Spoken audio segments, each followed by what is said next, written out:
Hello everyone, glad to have you here. If this is your first time, don't forget to subscribe. It helps me bring you more stories like this. Now, get comfortable. It's time to dive into the story History Rewritten, the Zombie Outbreak of D-Day. Now, let's get started. The sea was black and endless, stretching out beneath a gray sky that smelled of salt, oil, and fear. Our landing craft rocked hard against the waves as we cut through the channel. I gripped my rifle so tight my knuckles ached. Around me, the men of my squad sat in silence, some praying under their breath, others chewing their lips bloody.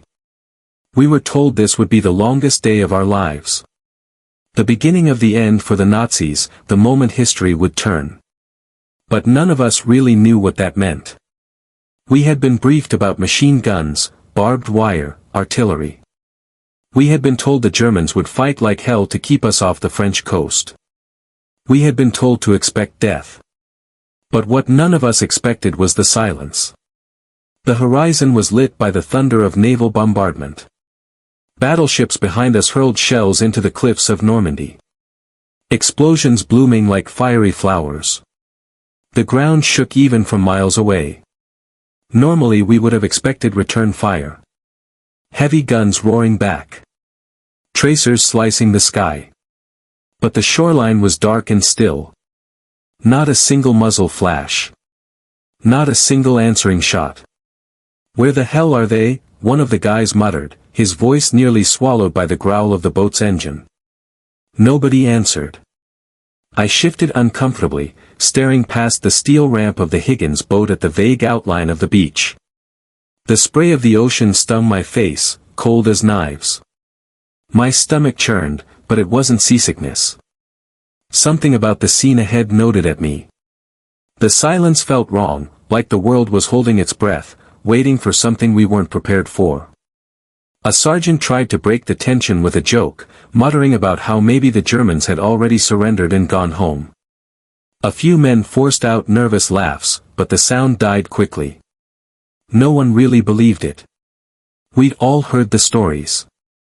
How hard the Germans fought, how they never gave up ground without blood. The ramp clattered as it shifted slightly, chains rattling. My heart slammed against my ribs. I caught a glimpse of the beach through the gap. At first, it looked deserted. Flat sand, broken fences, jagged obstacles waiting to rip our boats apart. Then I saw movement on the ridge. Shadows against the smoke. Dozens of them. "They're up there," someone whispered. "Get ready."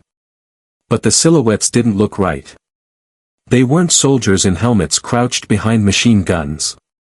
They weren't taking cover or setting up defenses. They were drifting, staggering. Their shapes lurched forward in strange, jerky motions, like puppets with tangled strings. The guy next to me swore under his breath. "What the hell are they doing?" I tried to convince myself it was just the distance, the smoke, the way the light bent through the haze, but unease was already crawling up my spine. Cold and sharp. Those figures didn't move like men waiting to fight. They moved like something else entirely. The closer we got, the clearer they became. Their uniforms were torn and ragged. Their bodies were hunched, twisted, wrong. I saw one tumble head first down a slope, only to stand again as if its bones hadn't broken. Another stood facing the sea, its head tilted back at an unnatural angle. I wanted to ask if anyone else was seeing what I saw, but the words stuck in my throat. "Ready," the sergeant barked, his voice cutting through the fog of dread. He raised his rifle and everyone followed. Boots stomped against the wooden floor as men braced themselves, ready to charge the instant the ramp dropped. The boat slammed against sand. My breath caught in my chest. Go, go, go. The ramp screeched as it lowered.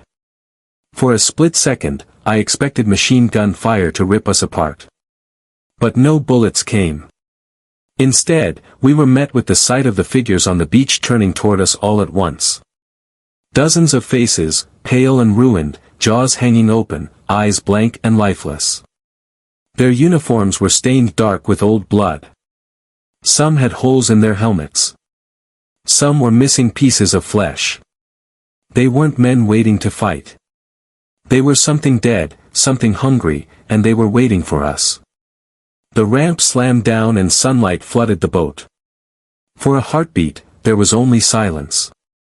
Then the things on the beach screamed. It wasn't a human sound. It was raw, guttural, like rusted metal tearing apart. They charged us in a frenzy, arms outstretched, teeth snapping. Their movements were clumsy, but fast, faster than anyone expected. The first man out didn't even get 3 steps before one of them tackled him. His rifle went spinning into the surf.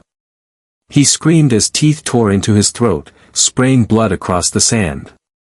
Another soldier tried to pull him free, but more of the creatures fell on both of them, dragging them down in a heap of thrashing limbs. Panic erupted. "Open fire," the sergeant roared. The deck of the boat lit up with muzzle flashes as we unloaded into the horde. Bullets ripped into them, tearing chunks of flesh and bone, but it wasn't enough. I watched one take a full burst to the chest and keep coming, stumbling forward until someone finally put a round through its skull. Only then did it collapse, twitching in the sand. "They don't go down." Someone screamed. "Aim for the head." But nobody was listening. Men were firing wild. Bullets punching holes through torsos and legs that didn't seem to matter. The beach turned into chaos. Soldiers stumbled out of the boats only to be met with swarms of the dead pouring down from the bluffs. I forced myself forward, stumbling into the water, cold waves soaking my boots. The surf was already red, bodies floating face down, torn open.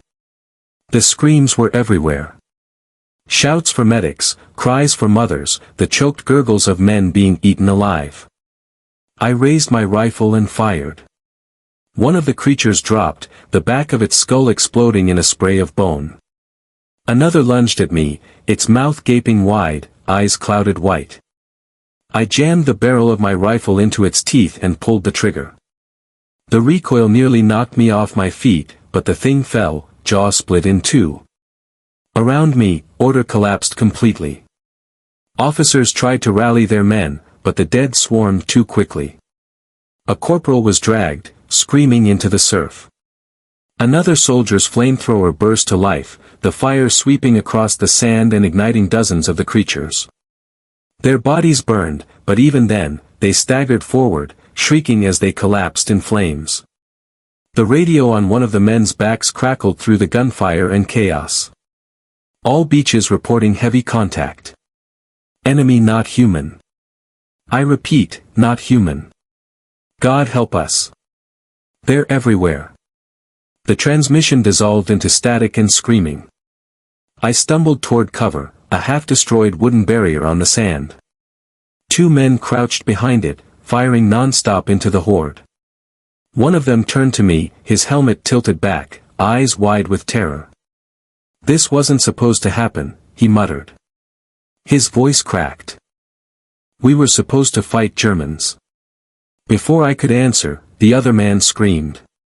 One of the dead had leapt the barricade, knocking him onto his back. Teeth sank into his cheek, tearing it clean away. Blood sprayed, his cries gurgling as the thing ripped at his face. I shoved my bayonet forward, the blade punching through the creature's skull.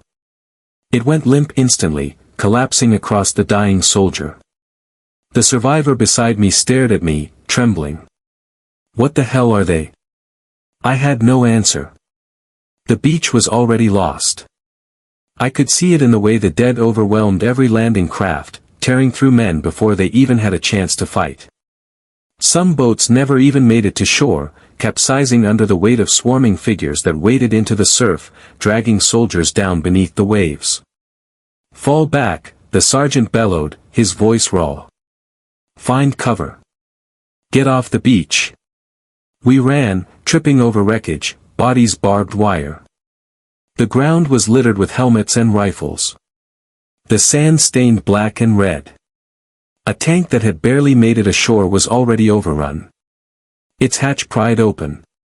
The crew inside screaming as hands pulled them out one by one. I fired until my rifle clicked empty. My hands fumbled to reload, shaking so badly I dropped the clip into the sand. A shadow loomed over me. A creature in a torn German uniform, its jaw dangling loose. Blood crusted around its collar. It lunged, arms wide. A shot rang out beside me. The creature's head snapped back. A hole blown through its skull. It dropped like a stone. I turned to see the sergeant. Sweat and grime streaking his face, reloading his rifle with calm, practiced hands. "Keep moving," he shouted, dragging me by the collar. I didn't argue. Together, we stumbled toward the sea wall where clusters of survivors were trying desperately to regroup. The dead pressed closer with every step. Their numbers endless. Their screams drowning out the thunder of the naval bombardment. This wasn't a battle. This wasn't even war. It was slaughter. The sea wall loomed ahead like salvation. A jagged line of concrete and steel rising above the chaos. Men were already clustered behind it, firing out at the swarms pouring down from the bluffs. The sand in front of the wall was a killing ground, littered with broken bodies and shattered weapons. The sergeant yanked me by the collar until we stumbled into the relative shelter. My lungs burned as I pressed against the rough stone, gasping for breath. "Keep your head clear," he barked, though I could hear the strain in his own voice. "We're not dead yet. Not dead yet." I risked a glance over the wall. The beach was a nightmare. Dozens of landing craft still trying to make sure we're swarmed before they even hit the sand. The water churned with thrashing figures as the dead pulled men under. The air was a constant chorus of screams, gunfire, and that inhuman wailing of the creatures. A private beside me was trembling so hard his helmet rattled against the wall. His rifle slipped from his hands, landing in the sand. He didn't even bother picking it up. His eyes were wide, fixed on the surf. The sergeant grabbed him by the shoulder. "We move inland now. Staying here gets us killed." The private shook his head. "We can't. We can't." His voice broke into a sob. The sergeant didn't waste another word. He shoved off the wall and waved to the handful of survivors nearby. "On me. We cut through the defenses. Bunker complex ahead. We take it or we die here." It wasn't a request. I gritted my teeth, picked up my rifle, and followed. A few others did the same. We darted from cover, weaving through twisted metal and torn bodies. The ground shook as shells from the ships hammered the cliffs, throwing dirt and rock into the air. The blasts cut down some of the dead, but more spilled out of trenches and craters drawn by the noise. One lunged from the smoke, its face half gone, jaw swinging loose. I slammed my bayonet into its skull and shoved it aside. The private behind me screamed, firing wild into another that rushed him. The bullets tore holes in its chest, slowing it, but not stopping it. The sergeant ended it with a clean shot to the head. "Headshots only," he shouted again. "Don't waste ammo." We pressed on. The beach behind us was lost. There was no saving it. Every step forward was survival. As we reached the base of the cliffs, we found other stragglers. Men who'd managed to crawl from overturned boats or fight through smaller packs of the dead. Some carried wounded comrades, their faces pale, arms bitten and bleeding. The sight made my stomach twist. I knew what it meant, but no one wanted to say it aloud. One of the wounded stumbled, nearly falling. His friend tried to lift him, whispering, "Almost there, buddy. Just hang on." But the man's skin was already gray, his eyes glassy. The sergeant's jaw clenched, but he didn't stop them. None of us had the heart to. Not yet. The bunker entrance was just ahead, set into the cliffside, its door half blown open by the bombardment. We rushed toward it, gunfire cracking, grenades blasting apart clusters of the dead that blocked our path. The closer we got, the more desperate the fighting became. They seemed endless, spilling from trenches, crawling from shell craters, their shrieks echoing over the roar of explosions. I don't remember how many I shot. I just remember the recoil hammering my shoulder, the sting of gunpowder in my eyes, and the burning ache in my arms as I slammed clip after clip into my rifle. At one point, I swung the stock like a club, caving in a skull when the bayonet jammed. At last, we forced our way to the bunker door. The sergeant kicked it open, the heavy steel groaning on ruined hinges. The inside was dark, damp, stinking of mildew and burnt powder. But it was shelter inside. Move. We stumbled in one after another, dragging the wounded and slamming the door shut behind us. The sudden silence inside felt unnatural after the chaos outside. Only the muffled thud of explosions, and the distant, hungry screams seeped through the walls. Men collapsed against the walls, shaking, weeping, or sitting in stunned silence. Some reloaded with trembling hands. Others just stared at the blood on their uniforms as if only now realizing it was there. I sat against the cold stone, breathing hard. The darkness pressed in around us. But for the moment, we were alive. For the moment, we had found shelter. But I knew the truth deep in my gut. This was no victory. The beach was gone. The invasion was shattered. And whatever those things were, they weren't finished with us. The bunker stank of rust, mold, and blood. Every surface was damp, and the walls seemed to sweat with the weight of the war above. Our boots echoed on the concrete as we pushed deeper inside. Rifles at the ready. For the first time since the landing, I felt a roof over my head. But it didn't feel like safety. It felt like a tomb waiting to seal itself. The wounded were dragged in last. One man was missing half his leg, his face gray and his screams ragged. Another clutched his side where teeth marks had torn through his uniform.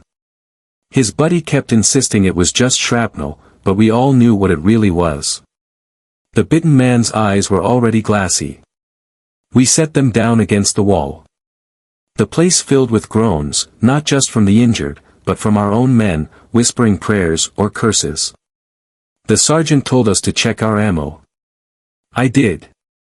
I had 10 rounds left, maybe enough for 10 more chances at living. My hands trembled as I slid the clip back into the rifle. One of the privates started crying. He couldn't have been older than 19. We should have stayed on the boats, he muttered. We should have never come. His words carried in the bunker like they had been carved into stone. No one answered. We sat in silence, listening to the muffled thud of artillery outside and the distant awful moans of the dead drifting in through cracks in the bunker walls. Then the silence broke. A choked scream tore through the dark. I spun, rifle raised. It was the bitten soldier. His body had gone stiff, his chest heaving. His friend knelt beside him, begging him to hold on. But I saw it happening. The man's eyes rolled white, his lips peeled back from his teeth, and his fingers clawed at the ground like hooks. He wasn't dying. He was changing. The sergeant's voice cut like a whip. Get back. The soldier beside him refused. He held his friend's shoulders, shouting his name, trying to shake him awake. But the thing that had been his buddy snapped forward and tore into his throat. Blood sprayed across the bunker wall. Chaos erupted. Men stumbled back, tripping over each other in the cramped space. The dead man gurgled as his friend's screams turned wet and muffled. By the time I raised my rifle, the friend was already thrashing, blood pouring down his chest. The two of them writhed together on the floor, one dead, one dying, both lost. The sergeant didn't hesitate. He fired his pistol twice. The shots rang deafeningly in the bunker, and the two bodies fell still. Smoke hung in the air, the stench of gunpowder and gore mixing with mold. Nobody spoke. Nobody wanted to admit what we had just seen. That the bite was a death sentence. And keeping the wounded alive was only delaying the inevitable. The man with the missing leg began to cry out, begging us not to leave him, not to kill him. His stump bled through the bandages and his voice cracked with terror. Another soldier asked the question we were all thinking. "Sergeant, what about him?" The sergeant's jaw tightened. He didn't answer right away. He just looked at the floor, pistol still warm in his hand. Finally, he spoke low and grim. "We can't carry him. And if we keep him," he didn't finish the sentence. He didn't need to. The man screamed then, thrashing, pleading for mercy. Every word tore through me like barbed wire. He was one of us. He had landed on the beach with us, fought beside us, and now we were about to do to him what the enemy never could. The sergeant gave the order. One of the older soldiers stepped forward. His face was pale, but his hands were steady as he pressed the barrel of his rifle to the wounded man's head. The screaming stopped only when the shot echoed through the bunker. The silence afterward was unbearable. Nobody looked at the body. Nobody wanted to. I leaned against the wall, bile rising in my throat. My heart hammered. Not just from the sound of the gunshot, but from the truth that settled over us like smoke. Survival wasn't just about fighting the dead. It was about what we were willing to do to the living. The sergeant finally broke the silence. "We move soon. We can't stay here. They'll smell the blood. Everyone check your gear. Get ready." His voice was iron, but I saw the crack in his eyes. The weight of what he had ordered was crushing him, too. We obeyed, silent and hollow. My rifle felt heavier than before. The dead waited outside. But it was what had just happened inside that I couldn't shake. The cost of survival wasn't just blood on the beach. It was blood on our own hands. And I knew this was only the beginning. The bunker was never meant to hold us.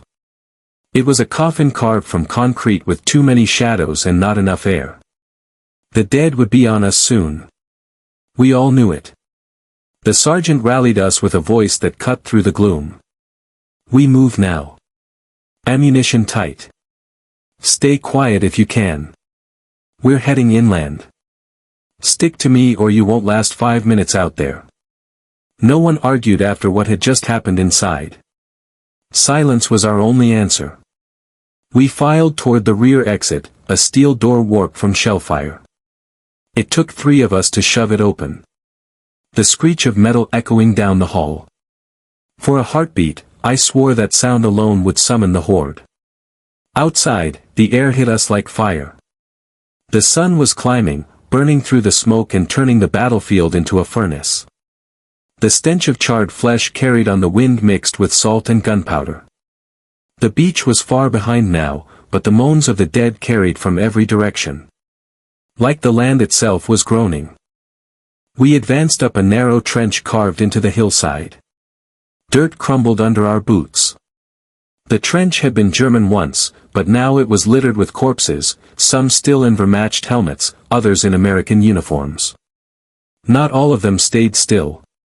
One of the bodies twitched, then sat up with a snap of its neck. The private behind me panicked and jammed his bayonet down into its skull. The sound was wet and final, but it echoed like a scream. "Keep moving," the sergeant barked. We obeyed. We had no choice. The trench wound upward until it spat us out into open ground. That was when we saw them. Dozens, no, hundreds of the dead spilling from the tree and above the cliffs. They staggered and stumbled, but their numbers blotted out the hills like a tide rolling in. We sprinted. Bullets rang out as we fired in bursts.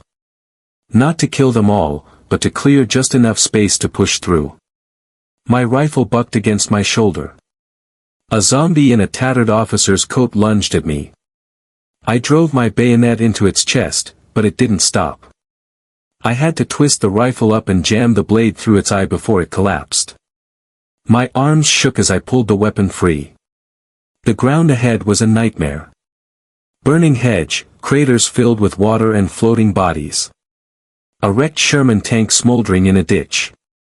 The air was thick with flies. Every step forward was like running through hell itself. One of our men stumbled, his boot caught on barbed wire. Before we could pull him free, the dead swarmed. They dropped on him like wolves, teeth sinking into his arms and legs. His screams followed us even as the sergeant dragged the rest of us onward. We left him behind. We had to. Gunfire erupted to our left.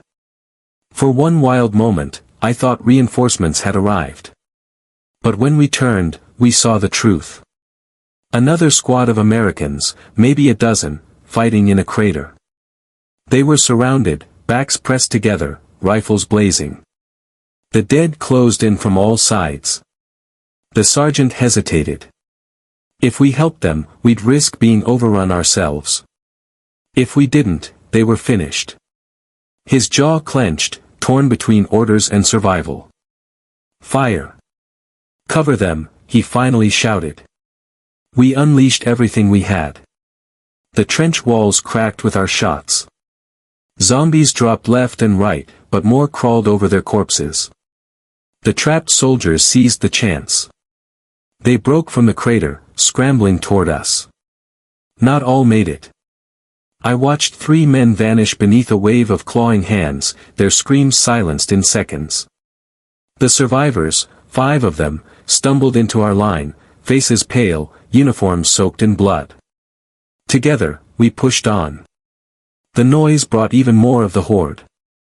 Their moans rose into a single terrible cry that shook the air. We were running out of time.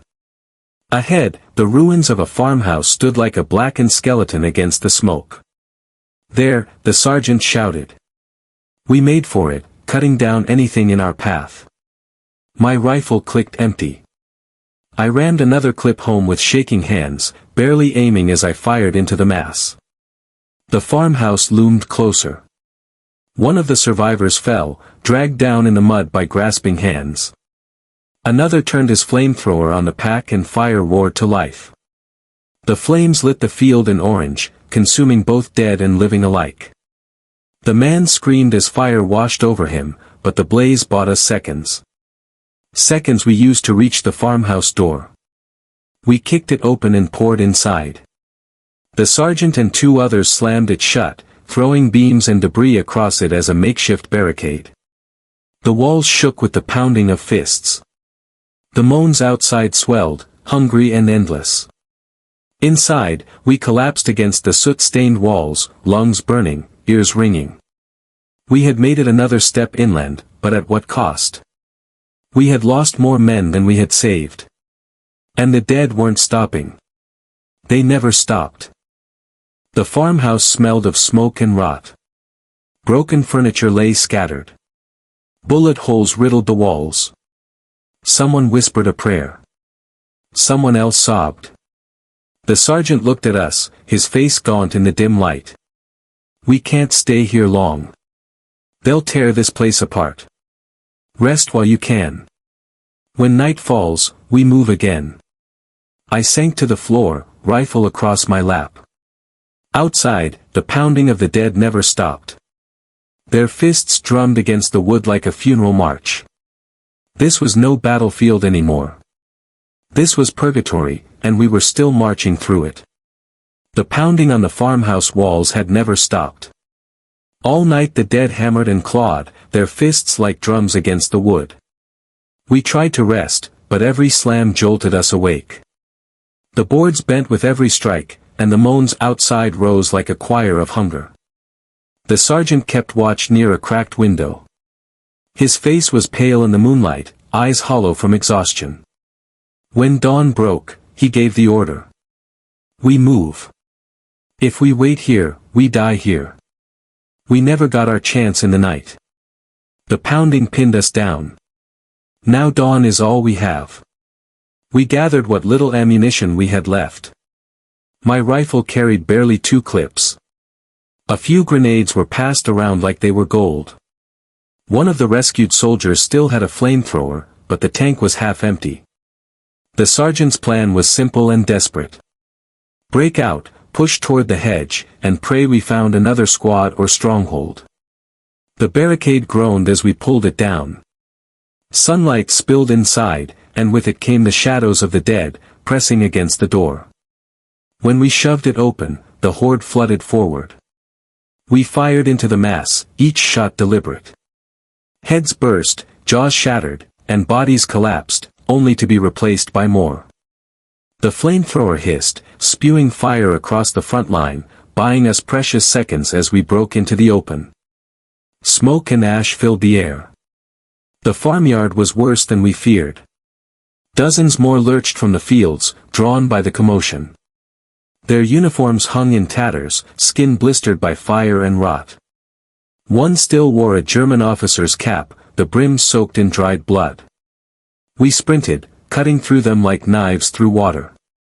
The ground was slick with mud and gore. A man ahead slipped, falling hard. I grabbed his arm, yanked him up, and shoved him forward. The dead nearly caught us, their fingers scraping my pack as I pulled free. We crashed through the hedge, branches tearing at our faces. Beyond lay a field scarred by shellfire, cratered and scorched. In the center, a wrecked half-track smoldered, its steel twisted from explosions. The sergeant pointed there, rally point. We dug in around it, forming a circle. The dead poured from the trees, their moans carrying over the smoke. Ammunition snapped dry one after another. Grenades thundered, sending limbs flying, but the tide didn't break. One of the crater men screamed as they pulled him down. His rifle clattered beside me, and I fired until the bolt clicked empty. Another man was dragged, screaming into the dirt, his voice silenced in seconds. The circle tightened, blood painting the ground at our boots. The sergeant's pistol barked until it was empty. He didn't flinch, didn't hesitate. "Hold the line," he shouted, even though the line was already cracking. Then I heard it, the low thunder of engines. At first, I thought it was more tanks burning, but the sound grew, steady, and alive. From beyond the ridge, the roar of aircraft filled the air. P-47 Thunderbolts, their silhouettes black against the rising sun. Flares shot skyward from somewhere behind us. Someone had made contact. Artillery thundered moments later. Shells raining fire on the Trian. The ground shook. Dirt and corpses thrown high into the air. The horde scattered, some blown to pieces, others staggering blindly through the smoke. For the first time since landing, hope cut through the haze. Reinforcements were close. We weren't abandoned after all.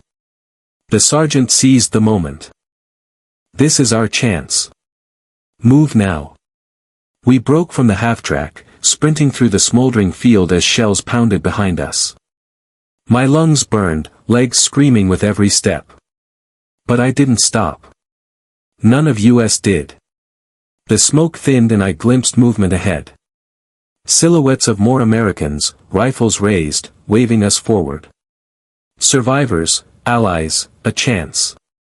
The sergeant's voice tore through the chaos. "That's our lifeline. Push." We ran with everything we had left. Every muscle burning, every heartbeat pounding louder than the dead behind us. For the first time since the ramp dropped, survival didn't feel impossible. It felt just barely within reach. But I knew the dead weren't finished. Not yet. The field was burning behind us. Artillery pounding the Trian into mud and fire. The roar of engines still thundered above. Fighter planes strafing the hills where the dead had gathered. But the dead didn't stop. Even with shells tearing them apart, they crawled, limped, and staggered forward. The smoke hid their numbers, but we could hear them. That endless moaning chorus, chasing every step.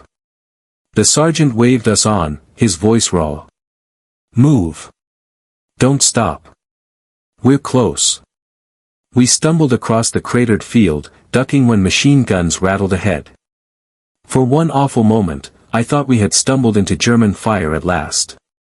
But the bursts were aimed past us, cutting down the shapes that shambled through the smoke. American helmets glinted in the distance. More survivors, scattered men like us, who had managed to regroup and dig in. We charged toward them, lungs burning. A man in a foxhole waved us forward, shouting over the gunfire, get in. Hurry. The sergeant shoved us down into the trench. The relief of seeing other Americans was almost enough to knock the breath from me. Dozens of men were dug in, rifles braced on sandbags, firing in controlled bursts. A machine gun chattered steadily, its barrel glowing red, the stench of cordite and blood hung heavy. "Where's command?" the sergeant demanded. A lieutenant, mud-smeared and hollow-eyed, shouted back, "Scattered. HQ's gone. We're holding until evac comes through. Radio says fallback point inland. If we don't reach it, we're finished. Evacuation." The word lit a spark of hope in my chest. But before it could take hold, the ground shook. The dead poured over the ridge in a wall of bodies. Hundreds, maybe thousands. The artillery had thinned them, but not enough. They came like a tide, spilling over one another, teeth snapping, arms clawing. "Positions," the lieutenant screamed. The trench erupted in fire. Rifles cracked. Machine guns roared. Grenades arced into the mass. For a moment, it worked. The front ranks crumpled. Bodies piling up. But the tide never stopped. They crawled over their own dead, shrieking, reaching. One soldier panicked, breaking cover and running. He didn't make 10 steps before they swarmed him. His screams didn't last long. The sergeant grabbed my shoulder. "We don't hold this line, we'll be buried here. We need that evac." "How far?" I asked, shouting over the chaos. The lieutenant's answer was grim. "Half a mile through the woods. If we break now, maybe we make it. If we stay, we're dead." There was no time to argue. The trench was already buckling. The machine gun jammed with a metallic screech. The dead surged closer, tumbling into the ditch. A soldier swung his entrenching tool like an axe, splitting a skull before teeth closed on his arm. Blood sprayed. "Fall back," the sergeant bellowed. We broke from the trench in a desperate rush. Bullets snapped overhead, soldiers firing as they retreated, trying to keep the horde at bay. The woods loomed ahead, dark, tangled, but maybe a path to survival. We crashed through the trees, branches clawing at our uniforms. The dead followed, slower in the undergrowth, but still relentless. Their moans echoed between the trunks, an unholy hunting call. Men dropped one by one. Some tripped and never rose again. Others fought until the mob buried them in claws and teeth. I kept running, legs numb, lungs burning. I couldn't look back. At last, the woods thinned and a clearing opened ahead. Trucks, half a dozen of them, engines rumbling, soldiers waving us forward. A radio mast jutted from the ground beside them, its antenna glowing faint in the dawn light. The fallback point. The sergeant's voice cracked as he shouted, "Go, go." We sprinted for the trucks. Behind us, the dead burst from the trean, pouring into the clearing in a tidal wave of rot. Gunfire erupted from the perimeter as defenders unleashed everything they had. I dove onto the back of a truck, hands pulling me up, others scrambled in beside me, some covered in blood, some missing helmets, all with the same hollow stare. The sergeant was the last to climb aboard, shoving another soldier up before pulling himself over the tailgate. "Move it," he roared. Engines howled. The convoy lurched forward, tires spitting mud. Soldiers on the tailgates fired into the pursuing horde, cutting them down as the trucks bounced over churned earth. Still they came, chasing us out of the clearing, their moans stretching into the sky. The road ahead was a scar of rubble and smoke. Burned out farmhouses, wrecked vehicles, bodies both German and American.